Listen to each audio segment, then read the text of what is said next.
everybody. Thank you so much for joining us for the Master of Science Sport and Performance Psychology virtual information session. My name is Tom Kresh. I'm our Director of Graduate Admissions here at Commonwealth University, and I'll be your host for the night. Really appreciate everybody taking time out of their busy schedule to join us. I know there's a lot of other things that everybody could be doing right now, but you're choosing to spend that time with us. Really appreciate it. This should be a great opportunity for you to preview your experience in our graduate program. And I know we have a lot to offer.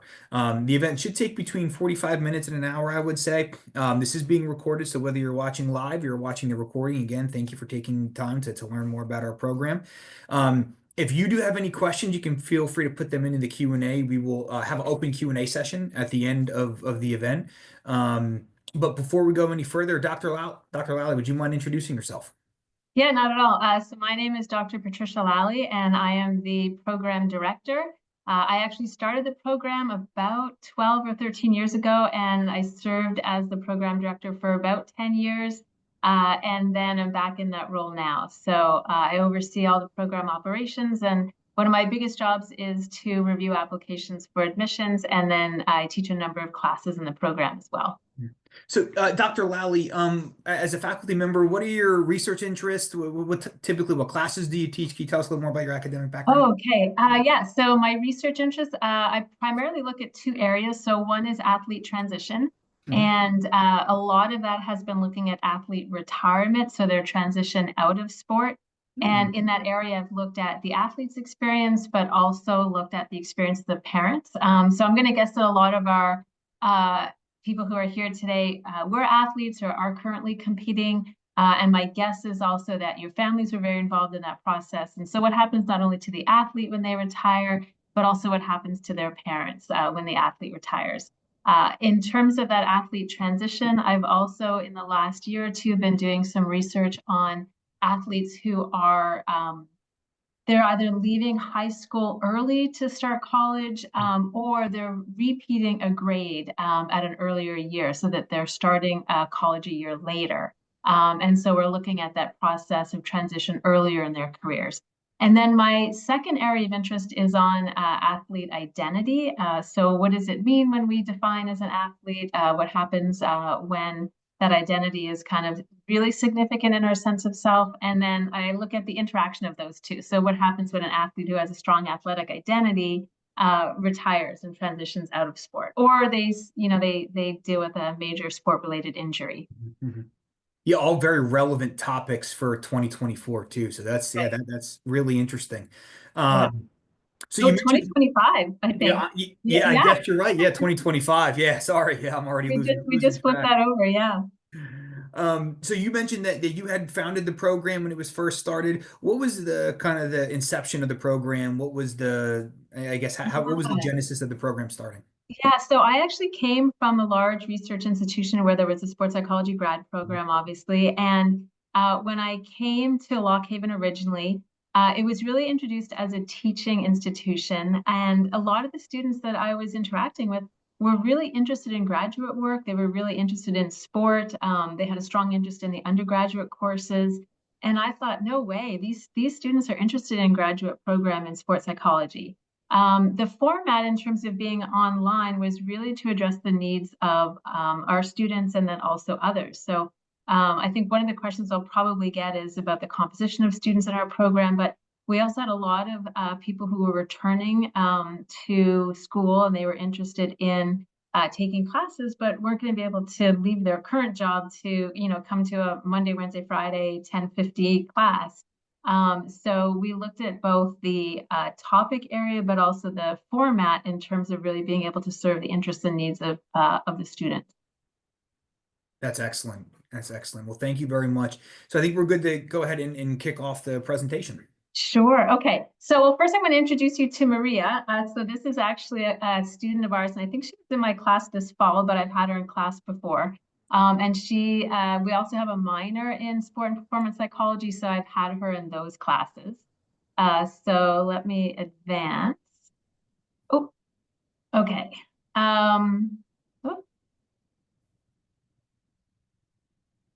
Okay, so it's not advanced. Oh, there we go. Okay, so why the sport and performance psychology degree? I'm going to speak to the fact that I think we have a number of different groups of students in our program. So we have students in our program who are interested in using the material from the sport and performance psychology area because they're coaches or they work in a fitness wellness domain. And in that case, they really want to understand the material so they can improve the performance of the athletes and exercise and other fitness enthusiasts that they work with. We also have another pocket of students who are athletic trainers, and they're interested in the material so that they can actually be better athletic trainers who really understand the psychology of injury, what risk factors there are for athletes to get injured. So they're not all fluke injuries, by the way. There's a huge psychological component to athletic injury. And then we also have a group who are health and phys ed teachers or in those related disciplines who are coming back for a graduate degree. And there they want to understand a lot about motivation and adherence, trying to get kids really involved in sport and physical activity.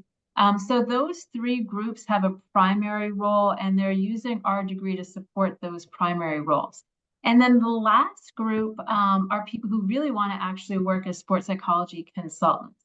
And so if I talk for a second about why our degree for that last group in particular, what they're looking to do is a couple of different things. So one, they may want to go and do my job, so teach in a college setting and teach specifically within sport and performance psychology.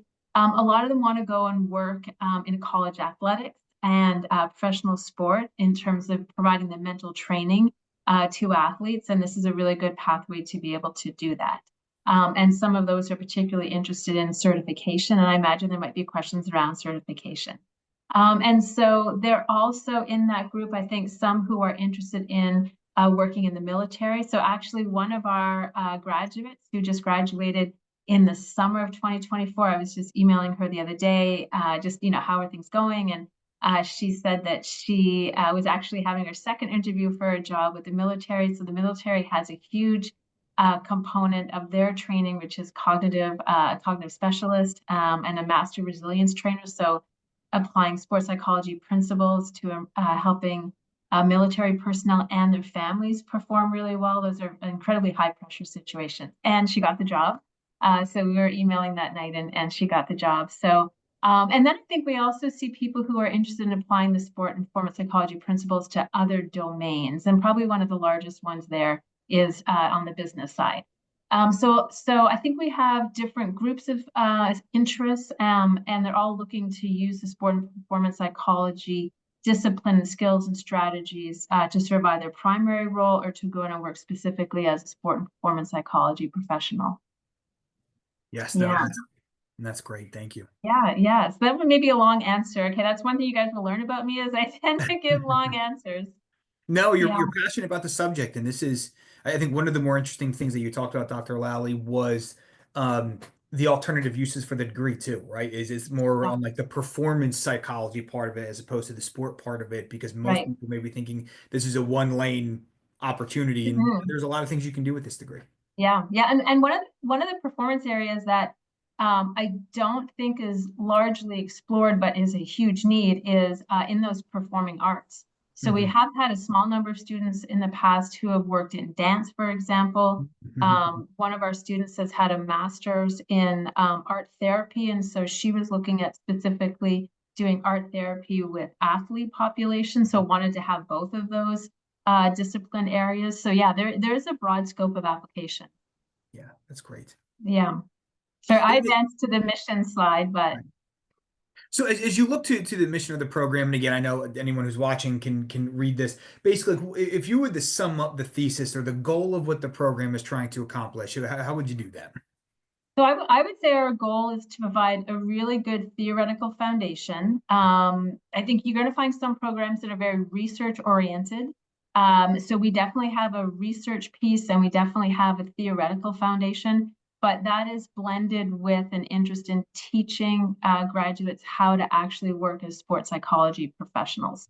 So there are also courses that are really focused on the hands-on work with athletes and coaches, and then those extended populations, other performers, parents. I do a lot of work myself in my private practice with parents. That's the extended sport population. So we're really trying to blend that research theory and practice together.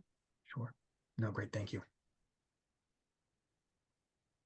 And then again, the program values, and I know these are, foundational parts of the program, but what are some of the things as a faculty member, as the person who created the program, some of the things that you have embedded the most in the program? Yeah, I think I'm going to highlight a few things here. One, I think, is being really focused on evidence-based material. This is an area where there is strong general interest. So a lot of people, parents, kids, community members are involved in sport. And therefore, and also because I think there's a lot of competition and there's a lot of money invested in sport, it is an area where you see a lot of interest, but that's not always evidence-based. So I think one of my roles and the objectives is that we're really using strong research-oriented information in the program. And even in my courses, I provide resources for students with the objective that I'm culling what's out there to distinguish between, general literature, general observations, and actual evidence-based material. I think one of the other things I've already said is that real world experience. So providing that bridge between the theory and the application. So not only the what, but the how to do it. And I think one of the other things I'd really focus on, I know we're going to talk about program delivery, but is being flexible. And we'll talk about, when students can start and so on in terms of the program delivery. But in terms of being flexible, really understanding that we do have a group of traditional undergraduate students who go right into our graduate program, either from our campus, but mostly from other campuses or other institutions. But we also have a good group of students who are non-traditional. That means that they've been out of school for a little while and they're returning to, I don't want to say returning to campus because we don't physically have classes on campus, but they're returning to the classroom, even if it's an online format. And I have a lot of students who are married with kids and full-time jobs. And I know that because, we learn about each other, but I can also see that they submit their assignments at, 2 or 3 in the morning because that's when they can carve out the time to do that. So our faculty understand that we need to be flexible to meet the needs of the students in the program. Mhm. No, that's So great. we're not teaching graduate students who are submitting an assignment, an hour late, that time management. Like these are people who are really busy and trying to fit their classes in when they can. Yes. Yeah. Yeah, absolutely. That's a great point. Thank you. And then for a high level review for anyone who's watching the video, if this is their first time learning about their program or their first interaction with the program, just from a very high level overview, can you just give us some details? Yeah, so it is 100% online. So we don't have any classes that require you to be in front of the computer at the same time. And that makes sense if you look at the population of the students in our program. So for example, if we have teachers in our program, they're available in the evening, but they're not available during the day. We have coaches in our program who are not available in the evening because they're coaching and at practice, and they might be available during the day. So we don't really have any students with the same exact schedule. So all of our courses are 100% online and asynchronous. So you're never going to be told you have to meet this group at this time. It's 30 credits, and those 30 credits, and we're going to look at the classes, does have a group of core classes, and then there's a bunch of elective courses, and then there's a research piece. Students can start any semester, so they can start the fall, the spring, or the summer. And that means that no course is a prerequisite for any other, with the exception of that research piece, that capstone. It's considered a culminating experience and should be done in the last semester. But students have the flexibility to start any semester. And that's really good for students who, if it's a traditional undergraduate and they finish in May and they're like, what, I just want to get my grad program started, they can, they get a week or two off and then they start right away. Or a student who is looking at the program and they find like this is the one for me, and it's a couple weeks before the semester starts, we might be able to have them join the program, if it's a spring start, for example. We do have the ability to go full-time and part-time.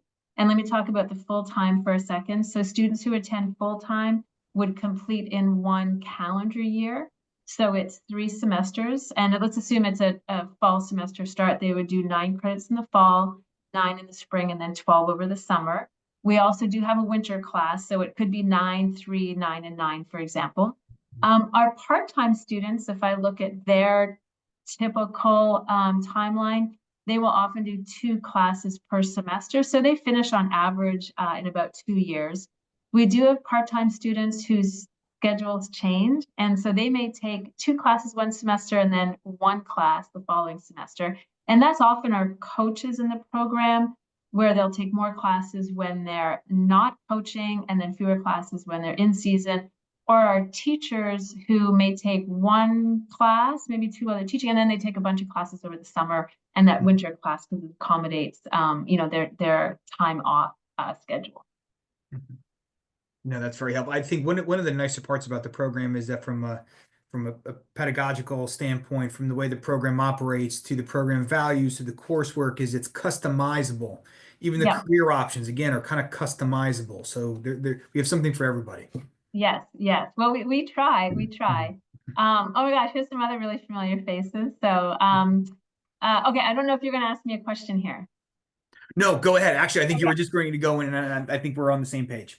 Okay, so probably the one thing that I would want to highlight here is, well, actually, I'm going to highlight 2 things because it probably seems a little bit strange to talk about an online program, but we have students, in a group working together. Mhm. And that could be 2 things. We do have some undergraduate students who are upper level students who can take our graduate courses, so they may actually be on campus.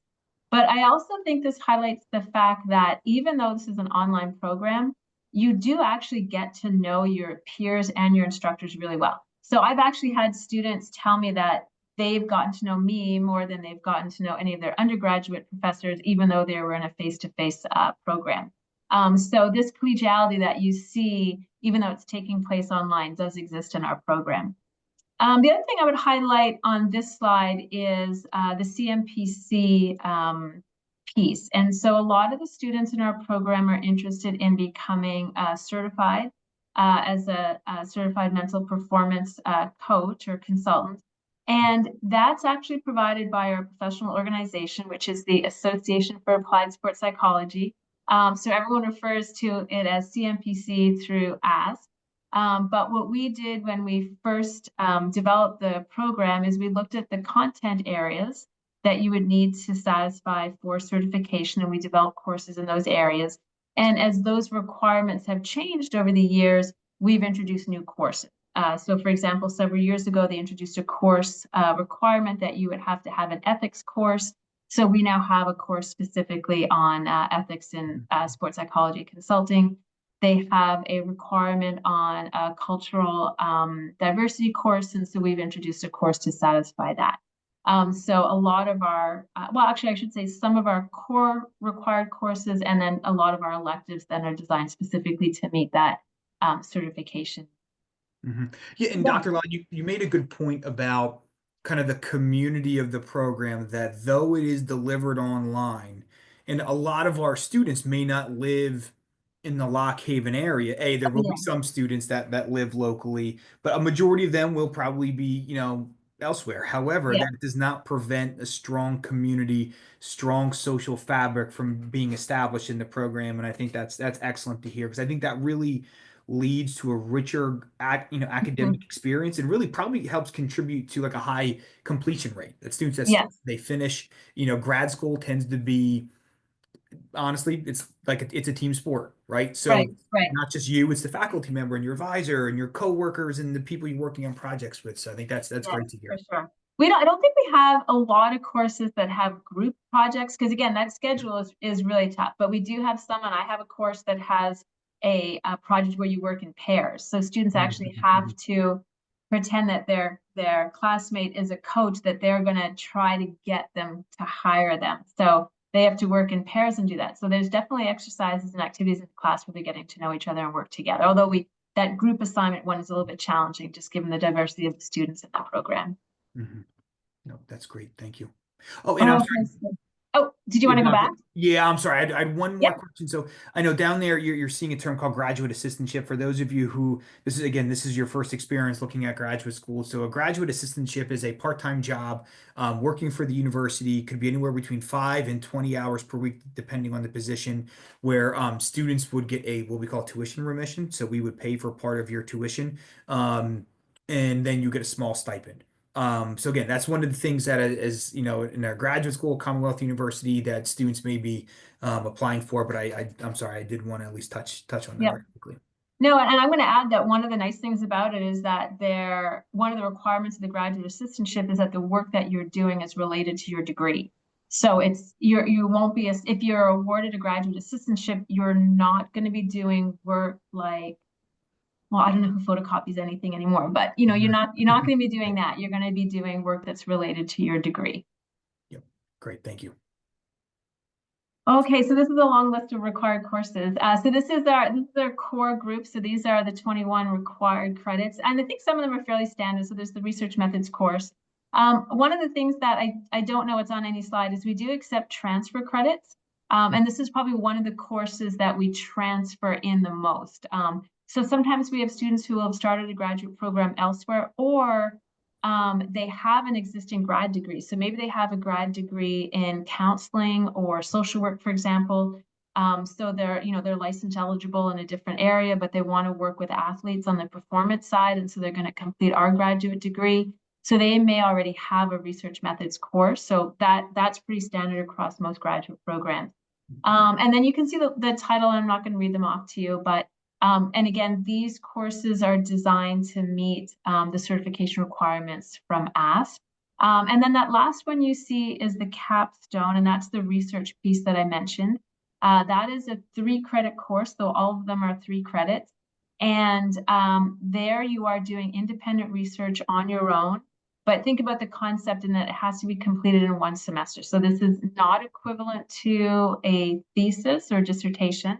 But you are doing independent research on your own. And sometimes that can be under a project that a faculty member is already working on. So for example, that transition study that I mentioned earlier, so that reclassification project. So I actually have 2 students who are going to help me work on that this semester. But oftentimes students are doing independent topic of their own. We don't force students to work with a faculty member on their project. And we do allow students some flexibility in terms of what they're going to work on. And then the other remaining part of that 30 credits is the 9 credits of elective coursework. One of the things I will say that I often do for students who are looking at CMPC, so those of you who are familiar with CMPC, they have K1 through K8. And in some of those, they can have undergraduate courses fulfill the category. And so I actually, a lot of times when a student is applying to the program, or if they're in the program, we'll look at their undergraduate transcripts to see if they have any undergraduate courses that will satisfy those CMPC requirements. And then based on that, make recommendations on what elective coursework they should be taking so that they get all of those ASP certification requirements completed as part of the program. The course requirements, I should specify. Yeah. All right, and here's our list of electives. So again, if you're familiar with the ASP requirements, you'll see that those kind of match up. The one thing that is here, that last one, that mentored experience in sport and performance psychology. So I actually introduced that. So in addition to my faculty role, I'm also a member of ASP, and I'm an ASP approved mentor. So I am certified and an mentor. So I can mentor others who want to become ASP certified. Part of that certification is a 400-hour supervised mentorship. And one of the things that was happening is our students were going out after they graduated, and they were being confronted with the cost of mentorship. And it's totally normal, because when you're working with a mentor, they're actually treating you as a client, and so they're typically just charging you whatever they would charge their clients. And so for a small portion of our students, they actually had elective space to do that mentored experience as part of our program. So particularly if they were an undergrad in psych and maybe a minor in kinesiology or vice versa, they would have a number of undergraduate courses that would satisfy the ASP requirements. And so instead of them having to go out and do the supervised mentorship after they graduate, in their last semester, they may have the elective space to do that mentored experience as part of that 30 credits. The requirement is that they do 120 hours. The university says, 1 credit is 40 hours. Our goal is they would get as many hours as possible. and sometimes we do have students who can complete all 400 hours, depending on what else they have Mhm. on their, on their plate at the time. I know we're going to get questions. Maybe we'll come back if people have questions about the electives. Yeah, and honestly, so students, as they're selecting their electives, they can take up to 9 credits of electives. Are they able to pick which ones they're most interested in, or is there any kind of like faculty consultation for what might work best based Oh on? yeah, no. So every student is assigned an advisor, and actually I oversee. I do most of the advising, and most often the students are interested in certification. So will advise based on what those certification requirements are. Um, yeah, and if they're not, then they have free choice of what electives they can take. Sure, Yeah, sure. Great, thank you. yeah. So, and this seminar in sports science, for example, I'm teaching it right now this winter. And those topics vary, and it varies based on, either student interest or faculty interest. And right now the topic, just to give you an idea of what different topics you might see, is positive psychology and mindfulness. Okay. Yeah. Are there any other examples of that class of what the subjects were in previous cycles? Yeah, so I actually taught, I don't know what others have taught. I know that I've taught in the past mental toughness in sport, Mhm. and other settings. I know before we introduced the mental health course as a requirement, I taught that as a seminar topic Okay, as well. Yep. great, thank you. Yeah. Oh, well, I mean, I can brag about alumni. Yeah, and one of the things that, I mean, obviously these are all these jobs sound like as an outsider looking in, it's like, man, these jobs sound so cool. But this is just a kind of a small snapshot, I would imagine, of some of the things that you can do. But Dr. Lala, can you walk us through, recent alumni and maybe where they may be working right now? Yeah, so we do have alumni who have a private practice, and so I just ran into one. So I think, and I think Tom, you and I've talked about. I have 3 daughters. All 3 have played volleyball and lacrosse and field hockey and swimming, and so sometimes my paths overlap with some people. I know someone on the call, for example, is from State College, but so I've actually physically met some of our students who are like, I'll post like, hey, I'm going to be here at this volleyball tournament. And so I know just recently I saw an alumni, and she is, she's got a thriving private practice, kind of in the Lancaster area. So, and then the student that I just referenced, and we were just communicating very recently. Mhm. So she's gone in and working. Well, I guess she hasn't started yet. She's got to move to Texas, I think. But she's gonna work as a cognitive behavioral specialist in the military setting. So, and then of course we see alumni who are coaching. I'll give you a really good example of an alumni he's a collegiate football coach, and he emailed I don't want to say his name or anything, but he emailed recently to say, hey, do you know anybody at this institution? And I was like, actually, I know the head wrestling coach. Why? He's like, okay, well, there's a football coaching job there, and I'm interested. I'm like, okay, let me email. So I put them in touch, and I don't know what happened actually. I'm sure the search might still be going on because that again was just over the holidays. So yeah, so we have people who are coaching, we have people who are working as sport and performance psychology professionals, and then again, we have those people who are using the degree just to support their primary role.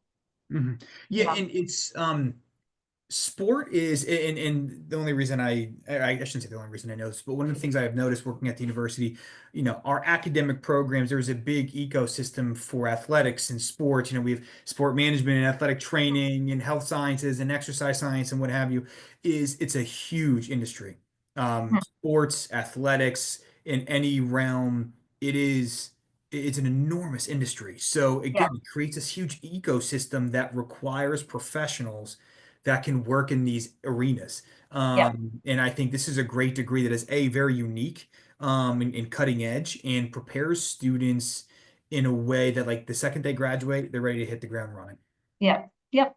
Yeah. Because if they want to work as a sport and performance psychology professional, the minimum would be a graduate degree. So it is considered a professional discipline. There's very few, I'm going to say 3 or 4 undergraduate degrees in the country Mhm. because it is considered a professional discipline. Mhm. But that would make them ready as soon as they graduate to work as a sport and performance psychology professional. Yep. Thank you. Yeah.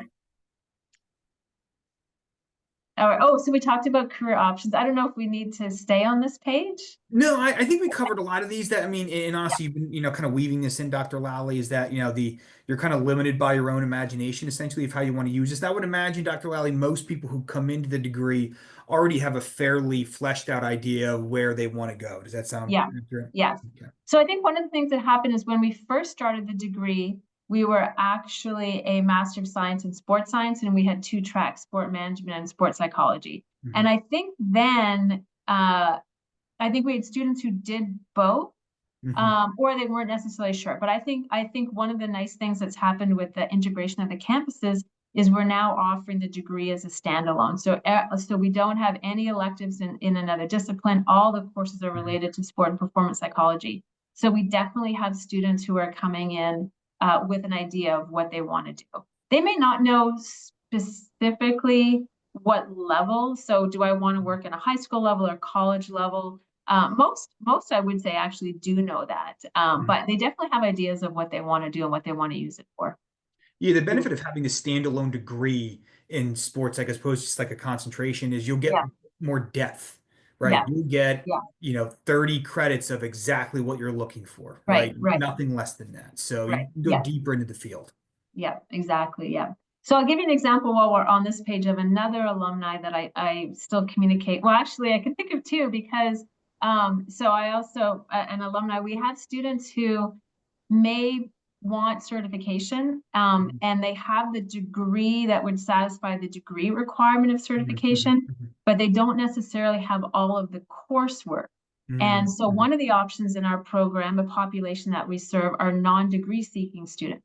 So students who need courses for that certification, but they don't need the full degree. Mhm. And Mhm. so if I think of a student who has done that, I think he only took maybe one or two classes with us, but he sent me a picture the other day of a team that he worked with sent him an NCAA championship trophy. Oh, So yeah, wow. so a team that he worked with won, and I Yeah. don't want to say because again, well, I don't know. I Mhm. think that's public information, but Mhm. Mhm. so that was nice. That he was thrilled to send me a picture, and so actually, I one of my daughters actually their team just won their national championship, so she plays on the Penn State volleyball team. Mhm. So as soon as he sent it, I knew exactly what the trophy was. Mhm. It's like, oh my gosh.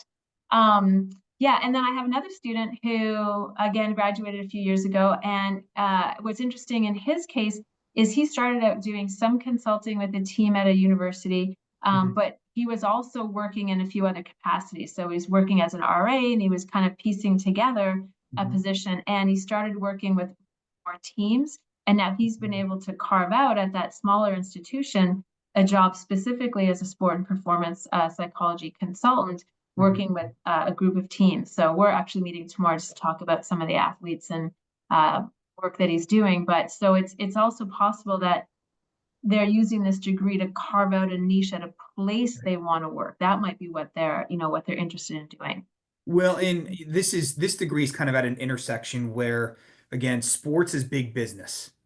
Yep. All that, athletics is big business. What is also gaining traction and we are identifying the value and the importance is like strong mental health. And again, the Yes. psychological aspects of this, and this degree is right at the intersection of those two Yes. things. Yep. So you're Yep. seeing organizations and companies and teams feel like, oh, you know what, this is important, isn't it? Yeah. Any kind of high level athlete that you see, I mean, almost assuredly at some point in time, and may probably ongoing, they've been working with a performance psychologist at some Mhm. degree. So that Yeah. is really interesting, kind of where you're Yeah. at. Yeah. I would agree. Oh, this is probably questions for you. Yeah, so the application, the admission process, this is always the fun stuff. So the application, it really shouldn't take a lot of time to submit the application itself. It is available online. I know one of the more common questions we get is, well, if my undergraduate degree is not in psychology, would I still be a qualified applicant? And the answer is yes. There's a number of degrees that I think, Dr. Lally, that you would identify as like, oh, this Yeah. person is going to be a good fit based on the subject matter. I know we have some of the more common examples that are there. But I would imagine, Dr. Lally, that you're probably looking at, hey, were they good students academically, and what did they do while they were in college, or what are they doing now as some of the things that you might qualify as I student. think one of the things that we see are students who may have a degree in what might appear an unrelated discipline, Mhm, but they were often athletes. And so, they were as undergrads combining those two interests. mhm, And as they look at what their next step is, they decide, you know what, part of my undergraduate experience that I really loved was the athletic piece, and I actually want to mhm, pursue something in that area. And because it's a professional discipline where there are very, very, very few mhm, undergraduate degrees specifically in sport and performance psychology, we I don't want to say never, we don't have students coming in with an undergraduate degree in that area already. We may have students who are coming in with a minor. More often they're coming in with, an intro to sport and exercise psychology class they had as. mhm. So there's multiple on ramps into the program. I think you gave a good example too. It's like, who knows, maybe you were a biology major, but you Yep. were a student athlete, either in high school or in college, and you identified that later in life, like, you know what, this is what I'm passionate about. This is what I want Yes. to do. So that Yep. that could be another on-ramp there as well. I know typically we're looking for a 3.0 GPA or higher. Again, the three letters of recommendation, and then a statement of professional goals. And Dr. Lally, I have two quick follow-up questions for you here about the application process. So when it comes to letter of recommendations, I know we frequently hear from prospective students, well, like, who should write these? Obviously, you want to pick the right people that can help provide a holistic view of who the applicant is. But are there any type of positions that you typically would recommend or what you're looking for? Not really, and I'm actually gonna say I think we cut that down to two. Oh, And got I'm it. sorry, I know you sent this to me and I didn't catch that. I would say where the letters of recommendation are really helpful for us if a student is borderline. So their GPA is hovering around that 3.0, and we're trying to figure out, is this student going to be successful Mhm, at the graduate level? And so, particularly for a student who may have had something going on at the undergraduate level, maybe they were a student athlete, and so that balance. So mhm, again, I have a student athlete in the house at the college level and two at the mhm, high school level. So I see firsthand, and of course in my private practice, how difficult, challenging that could be. So if that's the case, then a letter of recommendation from a coach would be really good to tell us, what the demands of your timeline was. If you have a job outside that you've really been able to determine that this is your field of interest, mhm, and that's someone from that workplace can say, maybe their academic GPA is not as high as other applicants, but they've been working in this capacity, and they've been helping in this capacity, so that helps us determine, yes, they're a good fit for the program, but this is actually going to be a student who's going to be successful, that we're not going to look just at the GPA, but we're going to look at other factors as well. Okay, that's Yeah. good to know. Thank you. And then the statement of professional goals. Do you have some parameters or any suggestions of, like, hey, this is a good topic. This is one you might want to Yeah, avoid. this we use for two different things. One, I would say we use it as a writing sample, just to make sure, again, GPA is not the only indicator. You will have to do some writing in the graduate program, so using that as a just a baseline measure that you have the requisite writing skills. And two, we want to make sure more than anything that our program is a good fit for you. So if, for example, in your letter you talk about exercise physiology or nutrition or strength and conditioning, that we don't do any of that. So we use that as well to really say to a student, this is not what the program is going to achieve for you. And so we don't need it to be a 5-year plan or 10-year plan. We're Mhm. using it primarily for those two perspectives. Okay. Yep, Yeah, those are or good. purposes. Yeah. Okay, thank you. We do accept applications for the spring, the summer, and the fall semester, so we do operate under rolling admissions. Now, my advice is to make sure that when you're applying and submitting materials, apply early. Um, Early. Earlier, in the presentation, we talked about the demand for this program, so we will, likely receive a lot more applications versus what we have room for. Yes. So I would strongly, strongly suggest trying to get your application materials in as soon as you can, far in advance from a semester beginning. Yep. Dr. I Lau, would. yes, yep, yep. And Dr. Lau, I know you're in charge of the admission committee for the program. Is there anything else that you're looking for in a qualified applicant that may not show up on a resume or may not show up on a transcript? Well, I would say I'm primarily looking at GPA as the first benchmark. So we would look at students who are below a 3.0 if we had space. And in there, that's often a non-traditional student who's been out of school for a long time. who looks back and says, I was not serious in my undergraduate, but you know what? I've actually been doing like this work in this field, and it's led me to this point. And so we do look at that. I would say, however, now there's such demand for the program that that benchmark of the 3.0 is probably pretty solid. If you've been out of school for a while, I do want to know what you're doing career-wise and what the goal of the program is for you. Again, to make sure it's a good fit, but we are at the point where we have more applicants than we can accommodate. So we do want to be able to take the cream of the crop, if that's not too crass a word. No. It's competitive. Yeah. So tell me as much as possible that will help me distinguish that you're a really good candidate compared to others. And being out of school is not a negative. That often demonstrates a level of maturity, and you've probably got to this point because you've really examined this question. Being out of school for a while, maybe a slight transition for a adult learner because they're transitioning to an online program. But the adult learners that I've dealt with, I know that they're serious about completing the degree because they are finding time in between their full-time job, their kids, they're managing their house, managing parents sometimes. So they're very serious about that. So, and maybe there'll be questions about that for adult learners, but I actually consider that a really strong piece in an application. No, that's great. Thank you. So thank you, Dr. Lally, for an excellent presentation. I know Dr. Lally's contact information is available here, and I'm putting my contact information in the chat in case anyone wants to reach out to me via email.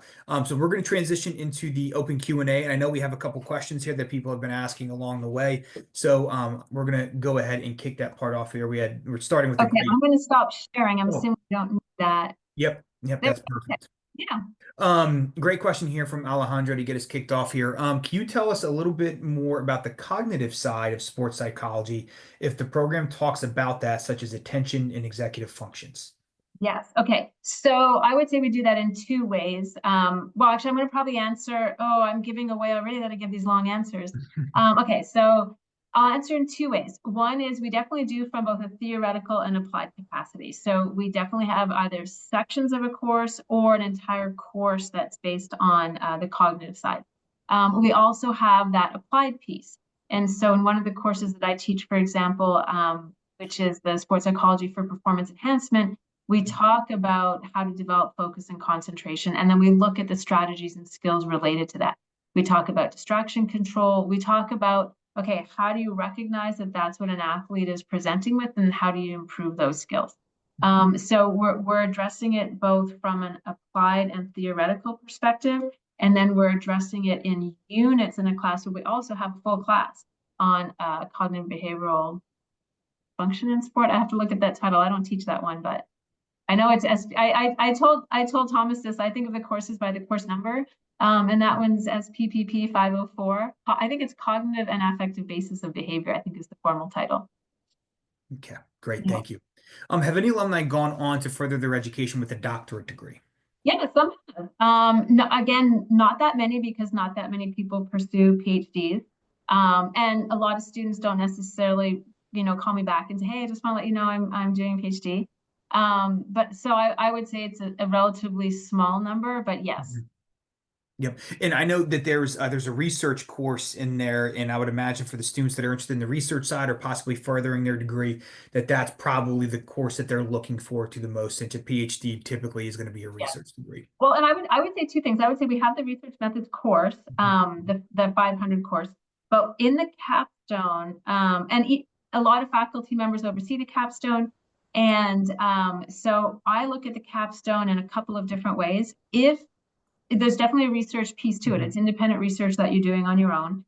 It's not just a research paper, it's a research project where you're collecting data. But I often will, talk to a student about what their future plans are, what do you want to do with this degree? And so I think of the capstone also in preparing them to do that. So if they're going to go on and do a PhD, we talk about, well, where do you want to do it? Okay, well, who's there? What research are they doing? So maybe we design the capstone project around something that they're doing. So in your application to that program, you can submit, I mean, they're going to require you to submit a certain number of documents. You can submit whatever you like. So if you've done a really good job in your capstone in an area where someone at that institution is working, you can then send that to them and say, hey, I've submitted an application, but I also wanted to share this with you. So we definitely talk about that if students are interested in going on and doing a PhD. And I tell like, I'm a strong advocate for more education, and I'm a strong advocate if someone is thinking about doing their PhD, that they do it. Unless they have someone who's much later in their career, because a PhD takes a long time and, you know, there's a financial investment.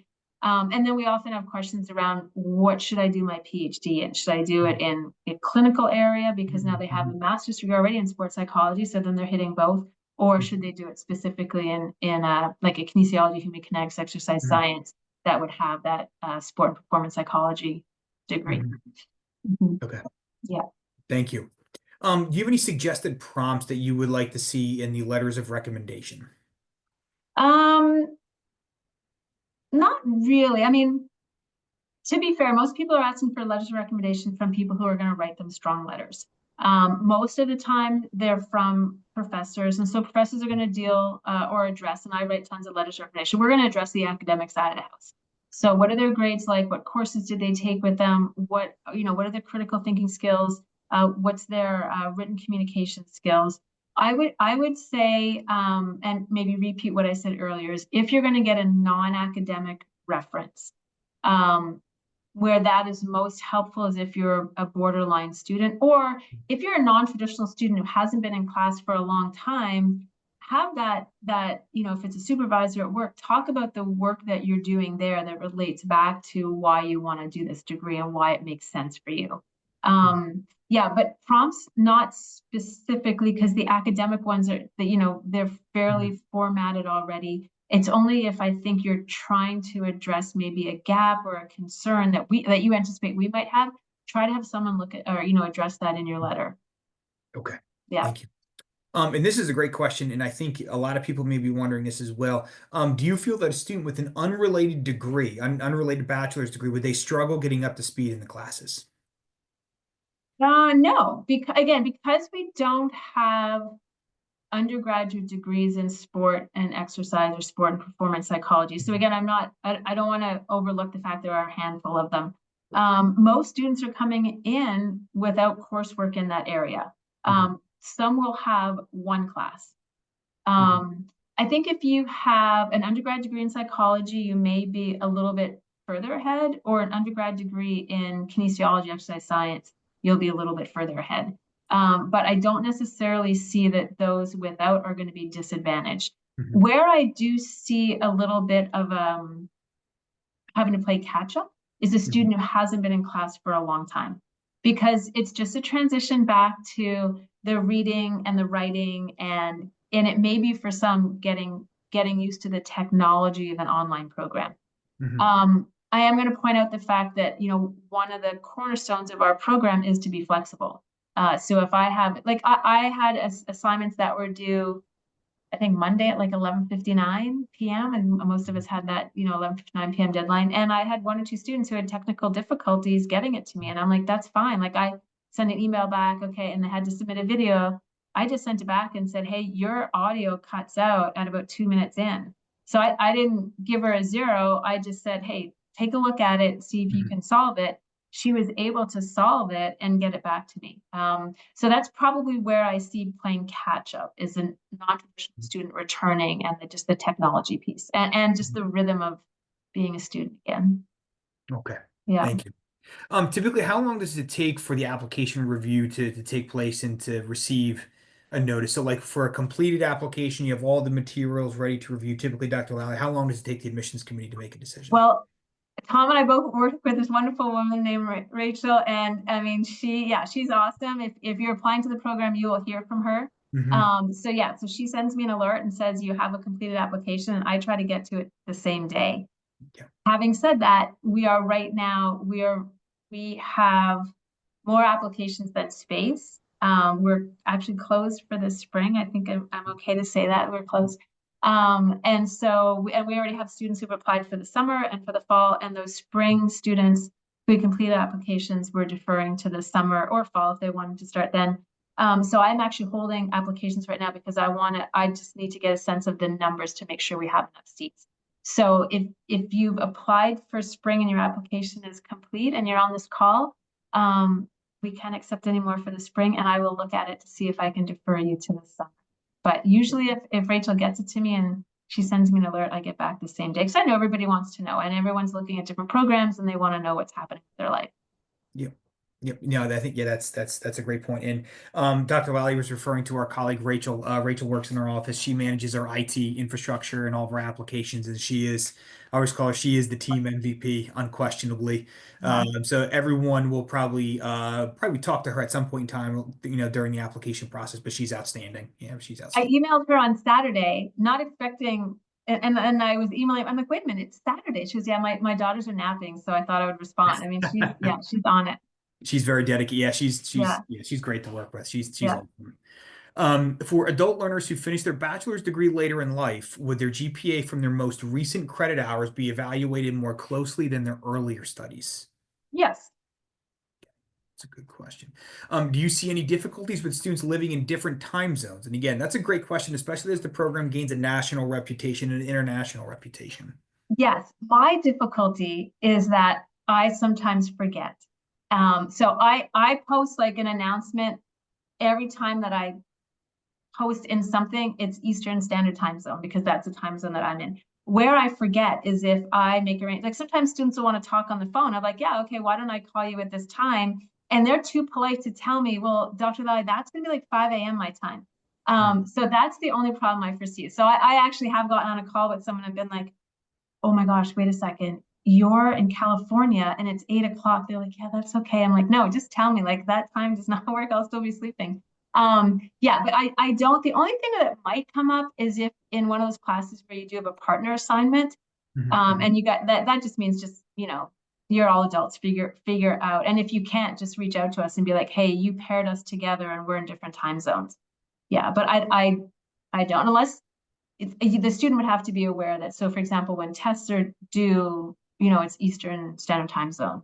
So Yep, yeah. that's a great question. Yeah, great answer too. And Um, I'm gonna ask that because I don't know that we're gonna get this question, but sometimes we do have students who can't like just can't make a deadline. They're in a wedding. I mean, we have athletes or students in the program who are Olympic athletes. I mean, that schedule, I would say, trumps.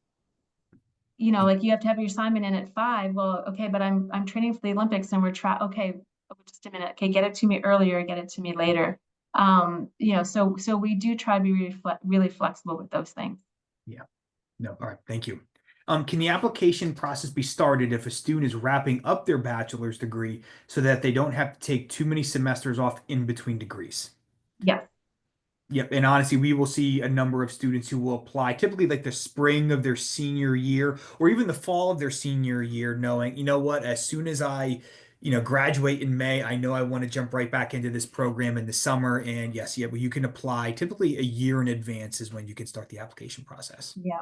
And I know we had students from all over, or I should say viewers from all over when we were asking where people were from at the outset of the meeting. Mhm. And so I should stress that for Commonwealth students, you can actually start taking grad classes as an undergrad. So if there's anyone here who's at Lock Haven, Mansfield, Bloomsburg, you can actually start taking classes if you have a 3.0 or higher and more than 75 credits. So if you're in that junior standing or above. And if that's probably too detailed for us to get into on this Mhm. session, but if that fits you, then just shoot me an email and we can talk about it. And that we also have articulation agreements with Kutztown. So if there's anyone from Kutztown, you're also able to do that. So that's an option as well. Great, thank you. Are all classes offered during all semesters or only during certain times of the year? Oh yeah, no, I'd love to offer every class every semester, but that would require an army of faculty. As you can imagine, that would be 10 classes, if not more, with electives in a semester. Mhm. So we offer our core classes. So if you saw that 21 credit slide, that core we offer, I think I'm gonna just mentally review that list. If not all, almost all of them twice a year, and mostly that's fall and spring, although I know one of them we offer spring and summer. The electives we offer once per year, although we're getting to the point because of those interested in CMPC certification at looking at and needing to offer those twice. Yeah, and oftentimes that would be in the summer. Okay, great, thank you. For non-traditional students who have not been at an academic institution in a while, can they submit a resume as part of the application process? Yeah, you can submit, and I'll be happy to look at anything. Yep. Yep, so I would Well, say, not Dr. anything. I mean, let's be serious, but yeah, I Right. mean, yeah, send a resume, send a work sample. Yeah. Mhm, And again, you don't have to do those things, but if you're concerned about the length of time, and particularly if you want to make sure that you're going to be capable of doing the work, mhm, and the program is going to be a good fit for you and you want to submit it, please go ahead. And also mhm, don't feel like you have to submit everything in the admissions process and never talk to someone until you get a decision. You're welcome to email me mhm, and ask, and we can have a conversation. I often talk to students who don't necessarily come to our program, but they're interested in our program. They want to know more about the field, and so a lot of them do end up applying and coming. But I do work in the field and mhm. helping potential students decide if it's a good fit for them, and whether or not our program is a good fit for them is part of my service back to that professional community. Thank you. Would you suggest, or I guess, what would you suggest as a deadline to apply for the fall, for the best chance of acceptance? Now, I know that's a tough question to answer. And Dr. Yeah. Lally, yeah, if you feel differently, please feel free to let me know. What I would say is the application review process is really determined by when qualified applicants apply. Like Dr. Lally had mentioned, she's looking, really for the best and brightest, for the people who would be the best fit. So every semester is gonna be a little different. I wish I had a concrete answer I could give you. Whereas, Dr. Lally may get 25, the first 25 applicants, and they're all tremendous applicants that could fill that cohort for that semester. Right, So right. I really don't have a deadline in mind. What I would suggest though is the earlier the better. So if you're looking at fall for 2025, I would suggest applying now. I mean, we've already accepted students for fall. I will say, because we had to defer students from the spring because we were full.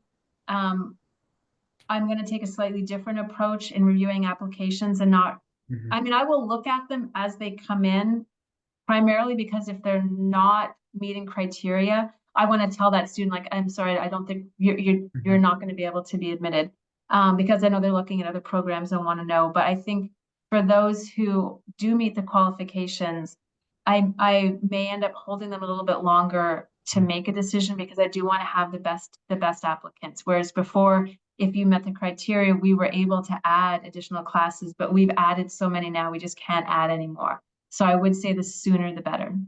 Yep, and that's a good question.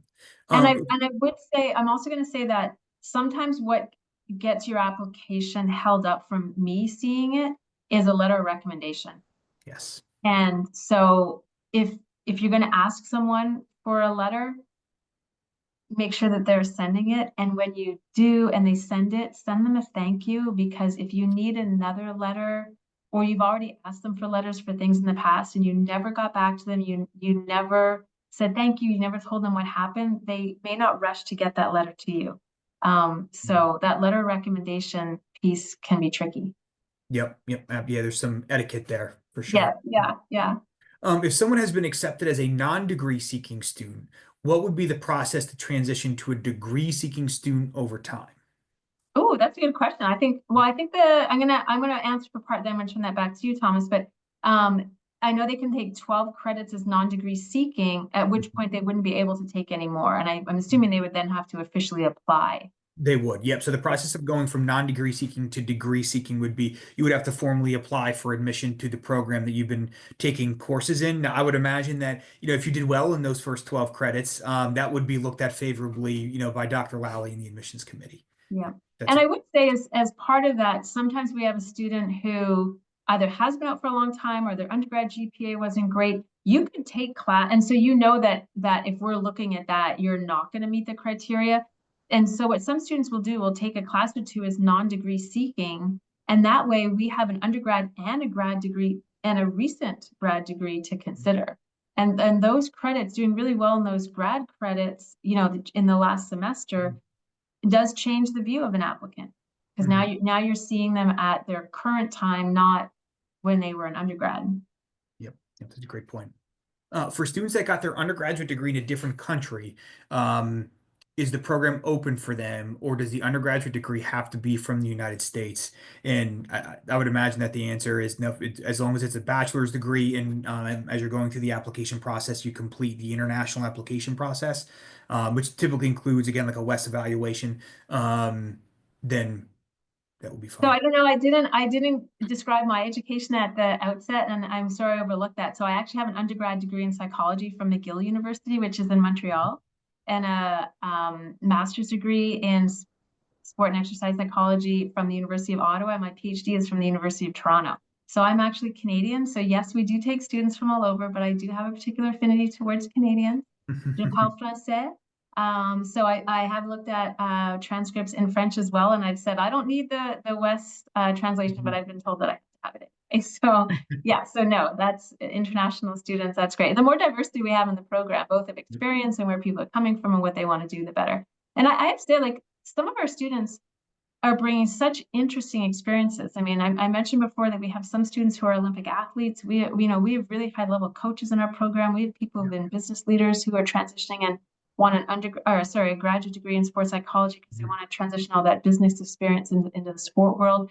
So some of our students are coming with really tremendous background and experiences. So yeah, and if they're coming from the US or elsewhere, that's phenomenal. Great, thank you. Is there a certain chronology where that courses need to be taken in? That's a Mm-mm. good question. So that's why they can start any semesters. No course is a prereq for any other.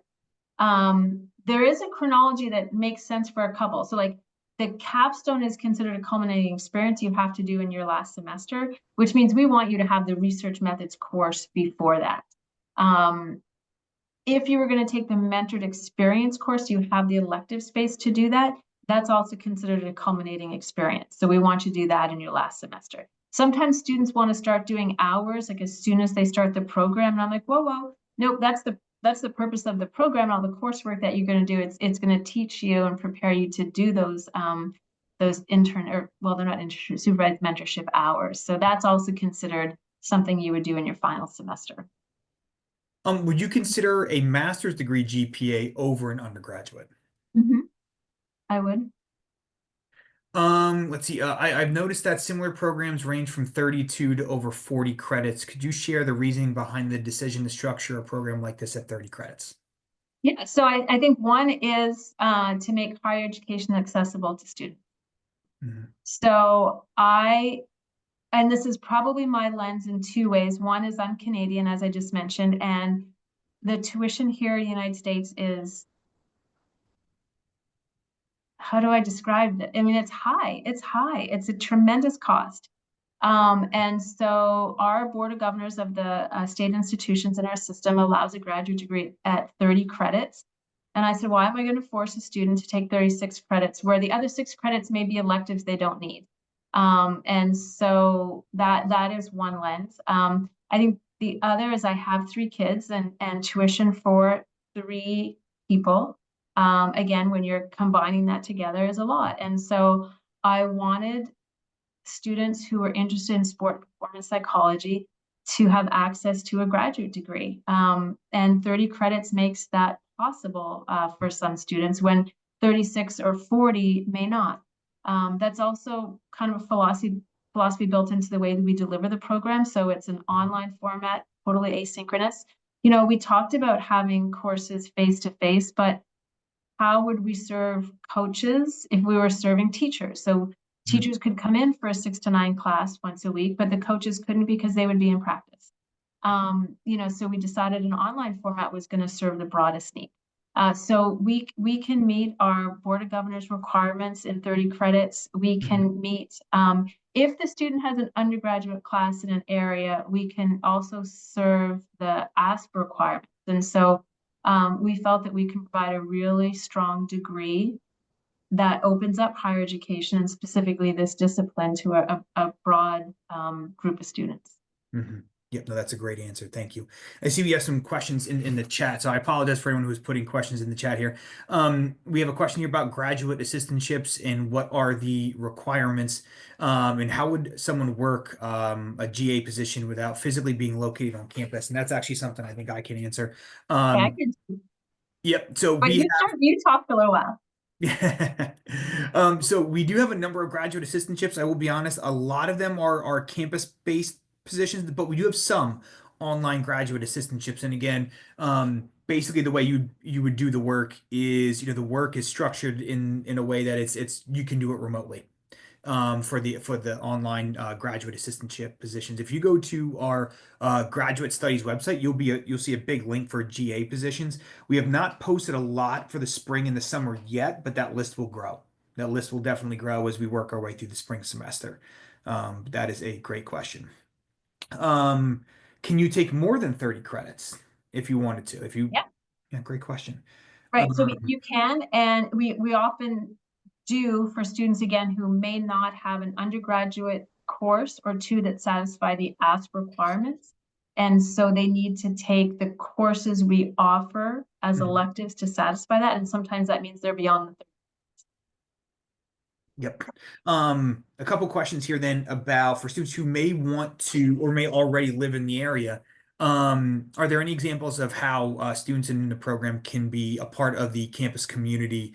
Are there opportunities to present research at conferences, or to meet with faculty or to use different services on campus? So I can answer part of that. So I know the program, and I would say like the center of gravity for our faculty for this program is at our Lock Haven campus. And our Lock Haven campus is thriving. So, there certainly will be a good amount of students that may be, I don't know what the breakdown is by semester, but there will definitely be students that will live in Lock Haven or were formerly Lock Haven or possibly other universities from the area. Is where their bachelor's degree is from, and they will be engaged in clubs and activities and use the student rec center. And Lock Haven also has a thriving student athlete culture and a thriving, again, I talked about this earlier, academic ecosystem for this area, sport and performance psychology. Among some of the other programs that put Lock Haven on the map, sport management, athletic training, the physician assistant program. So like there is a strong community of people within this realm. Dr. Lally, did you have anything else to offer? No, I mean, I would agree. So we do have students who go from our undergrad to our grad program. So they know where to find us. So my husband also works on campus and they refer to us as, because they want to know like, well, wait, are you taking a class with this Dr. Lally or that Dr. Lally? So they jokingly refer to us as he Lally and she Lally. Yeah, but I would echo your comments about just the athletic community and just the faculty. I mean, we're on campus. Yep. So Sophia had asked a question about integration. And it sounds like Sophia was familiar with our three standalone institutions, which is Bloomsburg, Lock Haven, and Mansfield. So for those of you who may be wondering, we did integrate, I want to say 3 years ago, and we became Commonwealth University with multiple campuses. And the goal there was, I mean, there were a number of goals, but among them being we wanted to be able to share resources and be able to essentially expand opportunities to students. And I think that's the goal where, previously we were kind of competing against one another. It's like, well, that doesn't make as much sense in 2024. We really should be collaborating, not competing. Well, the way you do that is by integrating. So I think we've had a lot of great collaborative opportunities, and our students, I think, have benefited from that. Like I know, for instance, at our Bloomsburg and Mansfield campuses, this was a degree program that was not around at our home institutions. Dr. Lally and her faculty, their research was at Lock Haven. Their area of specialty was at Lock Haven. We didn't have access to that at Bloomsburg or Mansfield. So really, this program is a great example of some of the collaborative benefits of integration. But that's a wonderful question, Sophia. Thank you. Um, let's see here. What is the average amount of applicants we get per semester? Again, great question. It really tends to vary by the cohort. It seems like typically we'll get more applications for the summer and fall cohorts than we do for the spring. Now, again, the spring is full for spring of 2025. Geez, I would say it's hard to put a number on it. Probably between 30 and 50, 30 and 60, maybe, if that sounds about right, Dr. Lally. Yeah. Certainly more than what we have room for in any given semester. But that is a good question. Again, I'm sorry, I wish I had a more standardized response where it's like, no, we get 100 applications every year, but it is going to vary depending on the year and by the semester. Is the GRE or the GMAT required? And it is not. That is not a required part for the application process. Um, let's see. Dr. Lau, this is a good question for kind of like the future of the field. Do you foresee the need for instructors with a master's degree growing at institutions that are beginning to grow programs like this across the country, or is it primarily a role for those with a PhD in sport and performance psychology? Okay, that is a good question. So I get asked that question, and I'm going to say that because people will wonder, like, should I go on and do a PhD? Most universities will have in their job description a master's is required and a PhD is preferred.